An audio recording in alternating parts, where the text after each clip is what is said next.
Pack show. We got Mike Tomlin spoke about the Steelers quarterback situation. Jara and the Cowboys just wrapped up a pre-draft presser, and Shams has a fresh update on Damian Lillard's status. You didn't even mention the fact that we have Jackson Dart on the show today, right. too. How he's feeling 2 days from the NFL draft. Plus, we'll visit the Dart side and his Star Wars fandom. I see what you did there, because LeBron, Luka, and the Lakers, they could be the dark side of the NBA. They're under pressure tonight. The adjustments J.J. Redick and company are making to avoid going down 0-2 against the Wolves. But we begin with the Steelers. The first time hearing from head coach Mike Tomlin since Aaron Rodgers appeared on the Pat McAfee show last week. Tomlin was asked essentially if he gave Rodgers a deadline to make a decision about joining the team. It's new on SportsCenter. To be quite honest with you, I don't know that I meant that specifically for him or the circumstance. I'm just saying in general, when you report to training camp, man, it's a line of demarcation for development of a group individually and collectively. We go to camp with 4 quarterbacks. Right now we have 2 on the roster, and all options are on the table, and how we acquire those last 2, I assure you we'll have 4 when we get to Latrobe.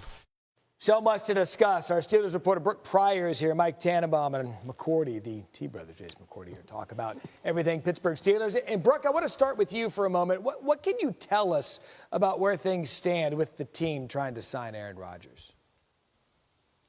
Well, Matt, let me tell you, the people that are sitting in that building behind me, they are not panicking about their quarterback situation or a lack of decision from Aaron Rodgers, because based on the conversations I've had with people sitting in that building, they tell me that there's nothing that surprised them about what Aaron Rodgers said on the Pat McAfee show about his indecision about the future. In fact, when Rodgers said, those who need to know, count the Steelers among those folks that know what's going on with Aaron Rodgers. They are letting him take his time and decide on his timeline. Of course, Aaron Rodgers was here. He visited the Steelers' South Side facility, and Mike Tomlin was asked if it's typical for a free agent visitor to come in, rent his own sedan, drive around the side of the building, and Mike Tomlin said, I don't know that I'm looking for typical.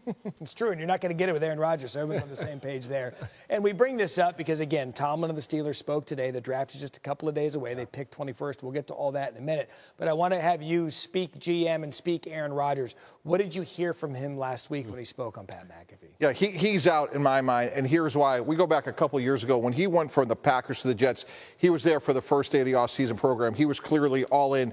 When you're looking for a battlefield commander to withstand the rigors of a 17-game regular season, as Coach Tomlin would say himself, we want volunteers, not hostages. The offseason program's begun, and we didn't spend $30 million a year and give up a second-round pick, guys, to have Mason Rudolph be our quarterback. So I'm glad we got the information if we're Pittsburgh before Thursday night. And I've been in this situation before. You have to have the mindset, if we're the Steelers, we're going to get a quarterback Thursday night. Right, so you talked about right now it is Mason Rudolph, and let's just assume Aaron Rodgers is out. If the Steelers just don't make any quarterback moves whatsoever, I mean, they have because they've got 2 in the roster, but let's just say they stay where they are. Yeah. What's their outlook for 2025? They bring in a DK Metcalf and Rudolph's their guy. I would define it as insanity, because it would be the Steelers doing the same thing that we've seen year after year after year and expecting different results. Playoff exit in the first time they get there. So you look at this Pittsburgh Steelers team, we heard Omar Khan say, hey, we're going to get 2 more quarterbacks on the roster. You have to hope that one of those quarterbacks is Aaron Rodgers and the other one is a draft pick coming out of this one, whether that's Jackson Dart, whether Shedeur Sanders falls, whether that's a Jalen Milroe, a guy that you can develop. That, to me, is the only way you look at this Steelers team. You have a positive outlook on 2025. When we saw those quarterback dominoes fall in free agency, we're sitting, well, what are the Steelers going to do? And they did nothing. Nothing. And they're past the point of that now. But that's why Thursday night's the backstop to all those things. You could backstop all those decisions by making sure you get one Thursday night. Great segue, because one of the players that may be an option in Pittsburgh, Shedeur Sanders from Colorado. Tomlin spoke about Shedeur this morning. The things that stood out were evident in this video. There's a toughness there that doesn't get talked about enough. There's a competitive spirit there that doesn't get talked about enough. I know he's very talented and has made a lot of plays for his university and his team. But the intangible qualities displayed on tape were impressive to me. Okay, Brooke, I said it. Steelers' 21st pick. What more did they say about Sanders and their quarterback draft strategy? Matt, let me borrow a phrase from our friend Aaron Rodgers, that the Steelers are open to anything and attached to nothing as far as drafting a quarterback goes in the next couple days, because as it is my understanding, this is a team that there are some quarterbacks that they really like that they could take in the first round, but they're not going to reach for a quarterback. They went through this in 2022 with Kenny Pickett, and things didn't work out. And they did learn from that experience that you can do all your homework on a guy and you can feel really comfortable with him, but sometimes it's not the right fit. And so in doing that, they have learned and grown from that experience. And I asked Mike Tomlin, relative to the homework that they did in 2022 or any other year they were considering a quarterback, had they done that volume of work on this class? And he said, I don't know that I'm looking at it comparatively, but we feel like we have been thorough in our evaluation with these quarterbacks.